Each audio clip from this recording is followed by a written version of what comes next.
My journey എന്ന YouTube ചാനലിലെ പുതിയൊരു എപ്പിസോഡിലേക്ക് എല്ലാവർക്കും സ്വാഗതം.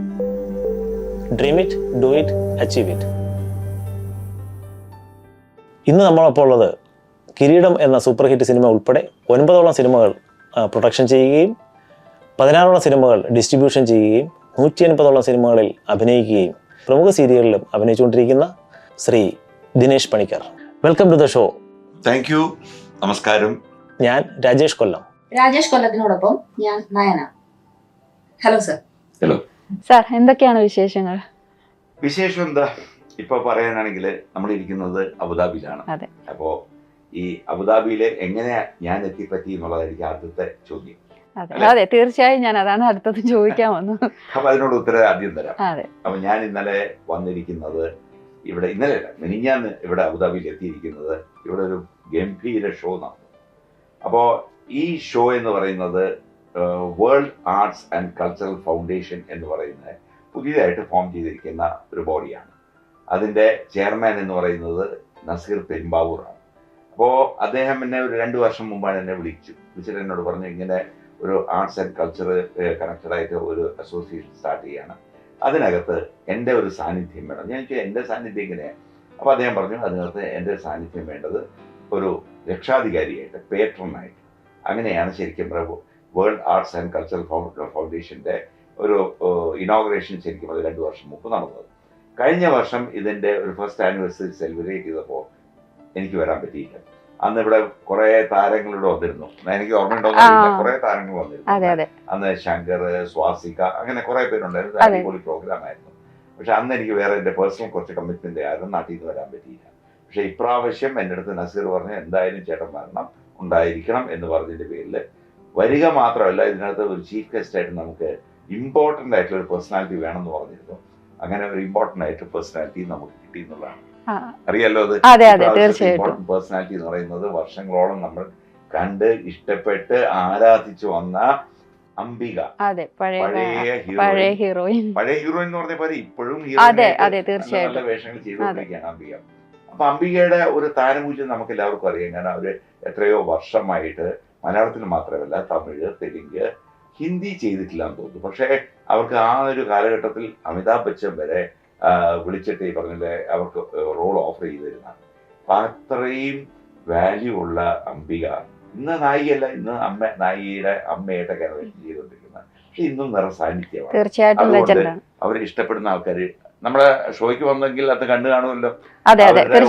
പ്രസൻസ് കൊണ്ട് തന്നെ അവരുടെ ശരിക്കും ഒരു ഓഡിയോ വിഷ്വൽ പ്രസന്റേഷൻ അവിടെ കാണിച്ചപ്പോൾ ആൾക്കാർ ഭയങ്കര കയ്യടിയായിരുന്നു. കാരണം അത്രയും വർഷം ഒരു നായികയായിട്ട് മമ്മൂട്ടിയുടെ, മോഹൻലാലിന്റെ എല്ലാവരുടെയും നായികയായിട്ടാണ് നിന്നിട്ടുള്ളത്. അങ്ങനെ ആ ഒരു ഷോയിന്റെ ഒരു പ്രസൻസ് ആണ് ഞാൻ ഇന്ന് ഇവിടെ എന്നെ കൊണ്ട് എത്തിച്ചിരിക്കുന്നത്. സാർ, നമ്മുടെ ഈ ഒരു ചാനൽ കൊണ്ട് നമ്മൾ ഉദ്ദേശിക്കുന്നത് എന്താണെന്ന് വെച്ചാൽ കലാ സാംസ്കാരിക രംഗത്തും അതുപോലെ തന്നെ ബിസിനസ് പ്രൊഫഷണൽസും സ്വന്തം കഴിവുകൊണ്ട് അവരുടെ വ്യക്തിമുദ്ര പതിപ്പിച്ച കുറച്ച് ആൾക്കാരുമായിട്ട് ഒരു ഇന്ററാക്റ്റീവ് സെക്ഷൻ എന്നുള്ള രീതിയിലാണ് നമ്മൾ ഈ ഒരു യൂട്യൂബ് ചാനൽ കൊണ്ട് ഉദ്ദേശിക്കുന്നത്. അപ്പോൾ തീർച്ചയായിട്ടും സാറിന്റെ ഒരു ജീവിത വിജയ യാത്രയെക്കുറിച്ച് ഒന്ന് ചുരുക്കി പറയാൻ പറ്റുമോ? അതങ്ങനെ ചുരുക്കി പറയാൻ പറ്റുന്ന ഒരു കാര്യമല്ല. നിങ്ങളുടെ എപ്പിസോഡ് കണക്കിന് എന്റെ കഥകൾ പറയേണ്ടി വരും. കാരണം നേരത്തെ പറഞ്ഞത് ജയ വിജയം രണ്ടും വേണം. അപ്പൊ ജയിച്ച കഥ പറയുകയാണെങ്കിൽ അത് വർഷങ്ങളോളം ജയിച്ച കഥ. ഒരു തളർന്നു പോയ അല്ലെങ്കിൽ ഞാൻ തോറ്റുപോയ ഒരു കഥ പറയുകയാണെങ്കിൽ അതും വർഷങ്ങളോളം ഉണ്ട്. അപ്പൊ ഇത് കഴിഞ്ഞിട്ട് വീണ്ടും ഒരു തിരിച്ചു വരവ് എനിക്ക് ജീവിതത്തിലുണ്ടായി. അപ്പൊ ഇതെല്ലാം വെച്ച് പറയുകയാണെങ്കിൽ എന്റെ ജീവിതത്തിലെ കഥ മുഴുവൻ ഞാൻ പറയേണ്ടി വരും. അത് ചുരുക്കി പറയുക എന്ന് പറയുന്നത് വലിയൊരു ടയറിംഗ് ആയിട്ടുള്ള ഒരു ജോബ് തന്നെയാണ്. എന്നാലും രസകരമായ രീതിയിൽ ഞാൻ കുറച്ച് വാക്കുകൾ നിങ്ങളുടെ മുമ്പിൽ ഷെയർ ചെയ്യും. അതല്ലേ വേണ്ടത്? അതെ, തീർച്ചയായിട്ടും സാർ, നമുക്ക് അങ്ങനെയാണ്. അപ്പൊ ഞാൻ ആദ്യം പറയാൻ ഉദ്ദേശിക്കുന്നത് വെച്ച് കഴിഞ്ഞാൽ, ഞാൻ സ്കൂള്, കോളേജ് ആ ഒരു കാലഘട്ടത്തിലൊന്നും ഒട്ടും ശരിക്കും പറഞ്ഞ ഒരു കലാബോധമുള്ള ഒരുത്തനായിരുന്നില്ല. ആ ഒരു സമയത്ത് എനിക്കൊരു മൈക്ക് തന്നിട്ട് എന്തെങ്കിലും പാട്ട് പാടാനോ പ്രസംഗിക്കാനോ അല്ലെങ്കിൽ എന്തെങ്കിലും 2 വാക്ക് പറയാൻ പോലും പറഞ്ഞു കഴിഞ്ഞാൽ ഞാൻ ഓടുകയായിരുന്നു.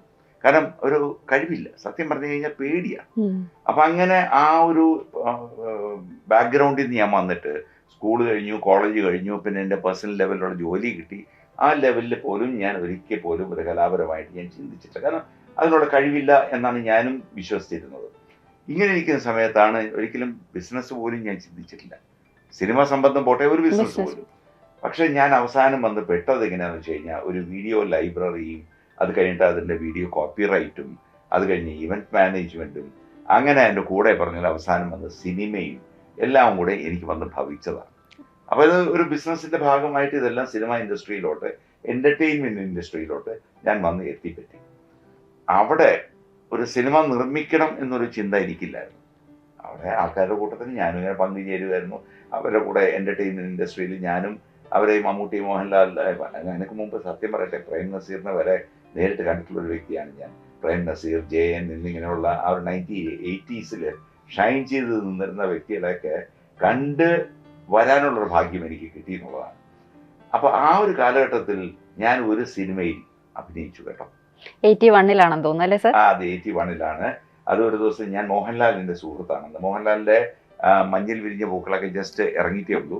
അപ്പോൾ ആലപ്പുഴയിൽ ഉദയ സ്റ്റുഡിയോ ഷൂട്ടിംഗ് നടക്കുമ്പോൾ അതിൻ്റെ തൊട്ടപ്പുറത്താണ് ഞാൻ താമസിക്കുന്നത്. അങ്ങനെ മോഹൻലാൽ വന്നു കഴിഞ്ഞപ്പോൾ ലാലിൻ്റെ ഫ്രണ്ട് ആയതുകൊണ്ട് ലാലിനെ കാണാൻ വേണ്ടി ഞാൻ അടുത്ത് കിടക്കുന്ന സമയത്താണ് പാച്ചിക്ക എന്ന് ഞാൻ സ്നേഹപൂർവ്വം വിളിക്കുന്ന ഫാസിൽ, അദ്ദേഹമാണ് ധന്യ എന്ന് പറഞ്ഞ പടത്തിൻ്റെ സംവിധായകൻ. അദ്ദേഹം മോഹൻലാലോട് എന്ന് പറഞ്ഞു, ദിനേശിനോട് പറ, ഇന്നത്തെ ഒരു റോളുണ്ട്, ഒരു ഡാൻസറിൻ്റെ റോൾ, ഡാൻസും അതിൻ്റെ കൂടെ പാട്ടും പാടി ക്ലബ് സീനാണ്, ഒരു പാട്ട് പാടണം.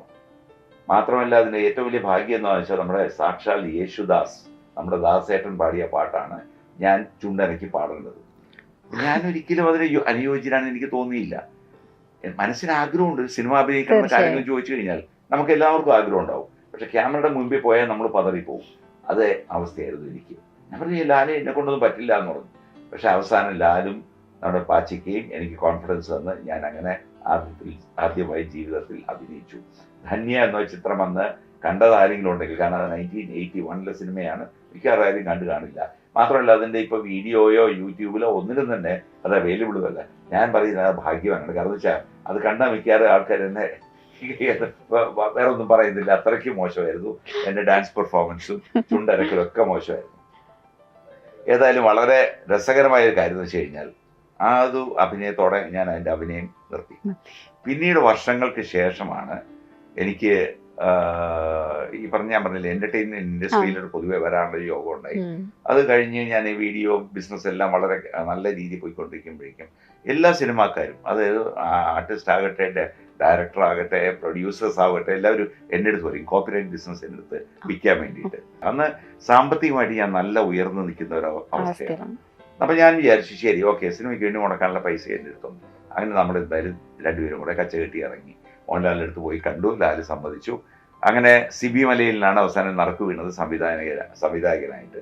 ലോഹിദാസ് വന്നു രംഗത്ത്. ലോഹിദാസ് ഒരു കഥ പറഞ്ഞു, ഒരു ഗുണ്ടയുടെ കഥ പറഞ്ഞു. ഗുണ്ടയുടെ കഥ സൂപ്പർ കഥ. അത് പിന്നെ നമ്മുടെ കിരീടമായി നമ്മൾ തീരുമാനിച്ചു.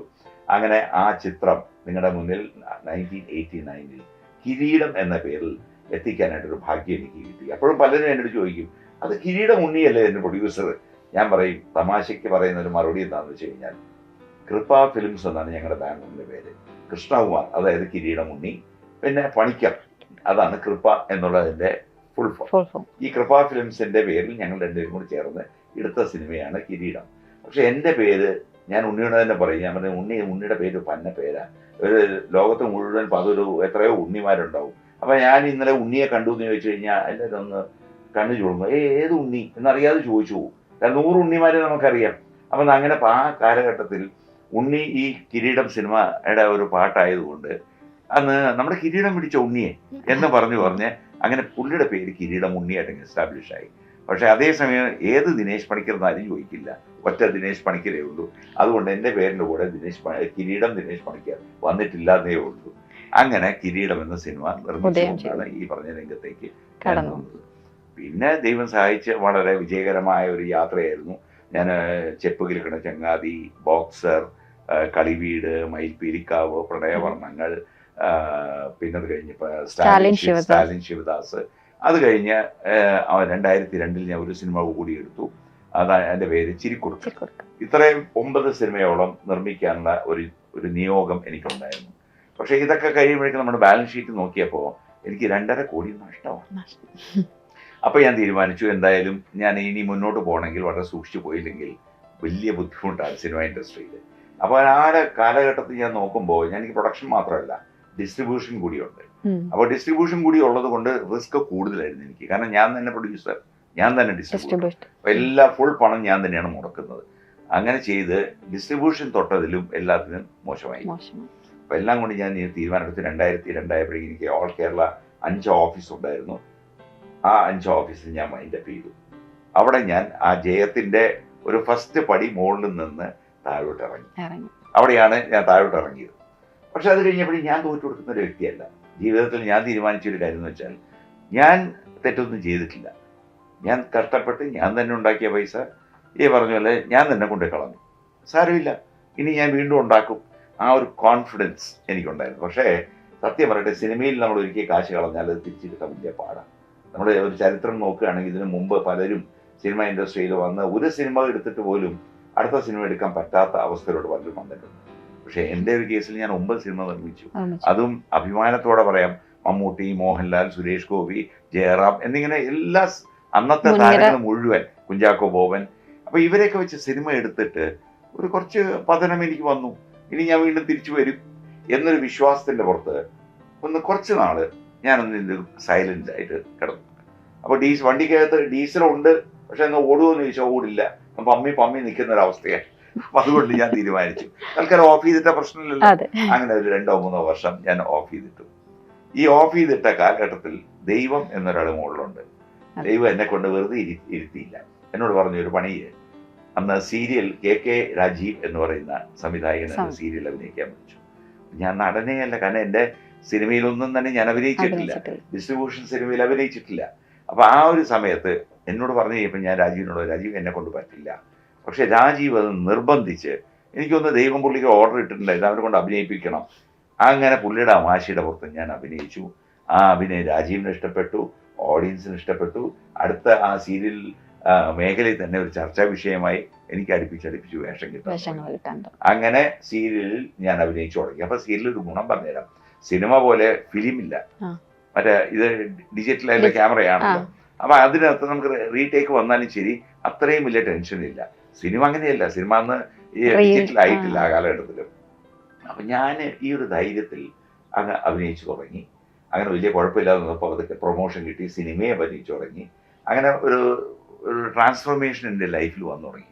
ഇതിൻ്റെ കൂടെ തന്നെ കാശ് മുടക്കാതെ വേറെ എന്ത് ബിസിനസ് ചെയ്യാമെന്ന് ആലോചിച്ചപ്പോൾ എനിക്കറിയാവുന്നൊരു മേഖല വേറെ ഇവന്റ് മാനേജ്മെന്റ് ആണ്. കാരണം എന്നെ സ്വയം ഞാൻ വിലയിരുത്തുമ്പോൾ ഞാൻ എപ്പോഴും പറയുന്നൊരു കാര്യമുണ്ട്. ലൈഫിൽ ഞാൻ തിരിച്ചു വരാൻ എന്നെ സഹായിച്ച കുറേ ഘടകങ്ങളിൽ മെയിൻ 2 ഘടകം എന്ന് പറയുന്നത്, ഒന്ന് ടൈം മാനേജ്മെന്റ്, രണ്ടാമത്തെ കാര്യം ഫിനാൻഷ്യൽ മാനേജ്മെന്റ്. ഇത് രണ്ടിലും ഞാൻ വലിയ ദോഷമില്ലായിരുന്നു. കാരണം നഷ്ടം വരുത്തി വെച്ചെങ്കിലും അതെൻ്റെ ഫിനാൻസ് മാനേജ്മെന്റിന്റെ ഒരു പിടിപ്പുകേടുണ്ടല്ല, സമയദോഷം കൊണ്ട് തന്നെയാണ്. പക്ഷേ തിരിച്ചു വരാനായിട്ട് എന്നെ ഹെൽപ്പ് ചെയ്തത് ഈ 2 ഫാക്ടേഴ്സാണ്. ഈ 2 ഫാക്ടേഴ്സും ഞാൻ കറക്റ്റായിട്ട് ഇംപ്ലിമെന്റ് ചെയ്തു. പിന്നെ ഈ ഡിസിപ്ലിൻ എന്നൊരു കാര്യം ലൈഫിൽ വേണം. അതെനിക്ക് കുറച്ച് ഒരു ചിട്ടയുള്ളൊരു വ്യക്തിയാണ്. ഇതെല്ലാം കൊണ്ട് തന്നെ ഇവന്റ് മാനേജ്മെന്റിന് വേണ്ട ക്വാളിറ്റീസ് എനിക്കുണ്ടായിരുന്നു. അവിടെ നിന്ന് ഞാൻ ആദ്യം ചിത്ര എന്ന് പറയുന്ന നമ്മുടെ പ്രസിദ്ധ നൈറ്റിംഗേൽ ഓഫ് കേരള അല്ലെങ്കിൽ ഓഫ് ഇന്ത്യ ചിത്രയുടെ ഒരു ഷോ ചെയ്തുകൊണ്ട് എൻ്റെ ഇവന്റ് മാനേജ്മെന്റ് ജൈത്രയാത്ര ഞാനങ്ങ് സ്റ്റാർട്ട് ചെയ്തു. അവിടെ നിന്ന് പിന്നെ പറഞ്ഞാൽ വിശ്വസിക്കില്ല, ഞാൻ മോഹൻലാലിൻ്റെ നാടകമായ ഛായാമുഖി അതിൻ്റെ കോൺട്രാക്റ്റ് ഞാൻ എടുത്ത് ചെയ്യേണ്ട ഒരു ഭാഗ്യം കിട്ടി. ഇത് കഴിഞ്ഞപ്പോഴേക്കും ഞാനിങ്ങനെയൊക്കെ ഷോസൊക്കെ ചെയ്യുന്ന അറിഞ്ഞിട്ട് ശോഭന എന്നെ വിളിച്ചു. ശോഭന എൻ്റെ ഒരു പടത്തിൽ രജപുത്രനിലെ നായിക. അപ്പൊ ഞങ്ങൾ പിന്നെ ഭയങ്കര ആ ഒരു സിനിമ മാത്രമേ അഭിനയിച്ചിട്ടുള്ളെങ്കിലും എന്നോട് ഭയങ്കര താല്പര്യമായിരുന്നു. അതിൻ്റെ ഒരു ബേസിസിൽ എന്നെ വിളിക്കുകയും എന്നോട് പറഞ്ഞു, അങ്ങനെയാണ് why don't you take up my shows in Dubai എന്ന് പറഞ്ഞു. അപ്പൊ ദുബായിട്ട് എനിക്ക് കണക്ഷൻ ഉണ്ടെങ്കിലും ഇത് ഞാൻ ചലഞ്ചായിട്ട് എടുത്തു. Yes I will do it എന്ന് പറഞ്ഞു. അങ്ങനെ ചലഞ്ചായിട്ട് ഏറ്റെടുത്ത് 2009 ശോഭനയുടെ ഷോസ് ഞാൻ ദുബായിൽ കൊണ്ടുവന്നു തുടങ്ങി. അങ്ങനെ ആദ്യത്തെ ഷോ കൊണ്ടുവന്നു, പിന്നീട് രണ്ടാമത്തെ ശോഭനയുടെ കൃഷ്ണ എന്ന് പറഞ്ഞ ഡാൻസ് കൊണ്ടുവന്നു, പിന്നീട് അടുപ്പിച്ച് ശോഭനയുടെ ഡാൻസ് തന്നെ, ഡാൻസിങ് ഡ്രംസ്, ട്രാൻസ് എന്നൊക്കെ പറയുന്ന അതെല്ലാം കൊണ്ടുവരാനുള്ള ഭാഗ്യം കിട്ടി. ഇത് കൂടാതെ നമ്മുടെ നോർമലായിട്ട് പറയില്ലേ മസാല ഷോ, അതിനകത്ത് മിമിക്രി ഉണ്ടാവും, അതിനകത്ത് ഡാൻസ് ഉണ്ടാവും. അങ്ങനെയുള്ള എല്ലാവരെയും രസിപ്പിക്കുന്ന വേറെ തരത്തിലുള്ള അതും ഫോമാറ്റ് കൂടി ഞാൻ ഡയറക്റ്റ് ചെയ്ത് ഇവിടെ അവതരിപ്പിക്കാൻ ദുബായിലും മസ്കറ്റിലും ദോഹയിലും ബഹ്റൈനിലും എല്ലാം പോയി. ഇത് കൂടാതെ ശോഭനയുടെ ഷോ ആയിട്ടാണെങ്കിൽ ഞാൻ US, UK, Switzerland, African countries, Nairobi, Tanzania, അങ്ങനെ സ്ഥലങ്ങൾ പറയുകയാണെങ്കിൽ ഇഷ്ടം പോലെ. അവിടെയൊക്കെ പോകാനുള്ള ഒരു ഭാഗ്യം കിട്ടി. അത്യാവശ്യം നല്ല കാശും വന്നു തുടങ്ങി. ഇതെല്ലാം വന്നു കഴിഞ്ഞപ്പോഴേക്കും എൻ്റെ കടമൊക്കെ മൊത്തത്തിൽ വീട്ടി. അപ്പോൾ ഞാൻ തീരുമാനിച്ചു ഇനി സ്വന്തമായിട്ടൊരു വീട് പണിയേണ്ട അവസ്ഥയായി. കാരണം എന്നറിയാമോ, എൻ്റെ കയ്യിൽ ഇഷ്ടം പോലെ പ്രോപ്പർട്ടി ഉണ്ടായിരുന്നു. ഞാൻ ഈ കടം തീർത്ത എങ്ങനെയാണെന്ന് ആദ്യം പറഞ്ഞുതരാം. 2.5 കോടി കടം എന്ന് പറഞ്ഞാൽ ഒറ്റയടിക്ക് അന്നത്തെ 2.5 എന്ന് പറയുമ്പോൾ ഇന്നത്തെ ഒരു 25 കോടിയെന്നോ 50 കോടിയെന്നോ എന്ത് വേണമെങ്കിലും താരതമ്യപ്പെടുത്തി പറയാം. അപ്പം അങ്ങനെ ഞാൻ തീരുമാനിച്ചു എൻ്റെ കടം മുഴുവൻ തീർത്തിട്ടേ ഞാൻ സ്വന്തമായിട്ട് എന്തും ചെയ്യൂ. അപ്പോൾ ഞാൻ ഒരു 2 വർഷത്തോളം ഞാൻ കാർ പോലും ഇല്ലാതെ നടന്നുപോയി ഓട്ടോറിക്ഷയിൽ പോയ അവസ്ഥയായിരുന്നു. ഞാൻ അഭിമാനത്തോട് പറയുന്നതാണത്. കാരണം എന്ന് വെച്ചാലുണ്ടല്ലോ, വേറൊരാൾ നാളെ എന്നെ കുറ്റം പറയരുത്. വലിയൊരു കാറിൽ ഞാൻ ഞെളിഞ്ഞിങ്ങനെ നടക്കുന്നു, അവന് ചിലപ്പോൾ 10 ലക്ഷം കൊടുക്കാനുണ്ടാവും, അവരുടെയൊക്കെ പിരാക്കുണ്ടാവും. ഇത് വിശ്വസിക്കുന്ന ഒരാളാണ് ഞാൻ. അതുകൊണ്ട് ഞാൻ എന്ത് ചെയ്തു, ഞാൻ സ്വന്തമായിട്ട് ഈ പറഞ്ഞ പോലെ കടമെല്ലാം വീട്ടി അതിനുശേഷം ധൈര്യമായിട്ട് ഒരു വീട് പണി തുടങ്ങി. ഞാനിപ്പോൾ സ്വന്തമായിട്ട് ഒരു പൈസ പോലും ലോണില്ലാതെ ആദ്യം ഒരു വില്ല വാങ്ങിച്ചു, പിന്നീട് വീടിന് അടുത്തൊരു വില്ല വാങ്ങിച്ചു. കാറിന് ലോണില്ല, വീട്ടിൽ ലോണില്ല, എൻ്റെ മക്കളുടെ കല്യാണം കഴിച്ചു, അതിനൊരു പൈസയുടെ കടം മേടിച്ചിട്ടില്ല. അങ്ങനെ സന്തോഷമായിട്ട് ജീവിക്കാൻ സാധിച്ചു. അപ്പോൾ അത് നമ്മുടെ താഴ്ചയിൽ നിന്ന് വീണ്ടും വിജയത്തിലേക്ക് വന്ന ഒരു ഉയർച്ച. അപ്പോൾ എല്ലാത്തിനും ഉത്തരമായോ? അതെ, തീർച്ചയായും മൈ ജേർണി പോലുള്ള ഒരു യൂട്യൂബ് ചാനലിൽ തീർച്ചയായിട്ടും ഡിസ്കസ് ചെയ്യേണ്ട ഒരു ജീവിതയാത്ര തന്നെയായിരുന്നു സാർ പറഞ്ഞത്. തീർച്ചയായിട്ടും ഇറ്റ് ഈസ് മൈ ജേർണി. എന്നോട് ചോദിച്ചാൽ ഇറ്റ് ഈസ് ഒരു സക്സസ്ഫുൾ ജേർണി എന്ന് വേണമെങ്കിൽ പറയാം.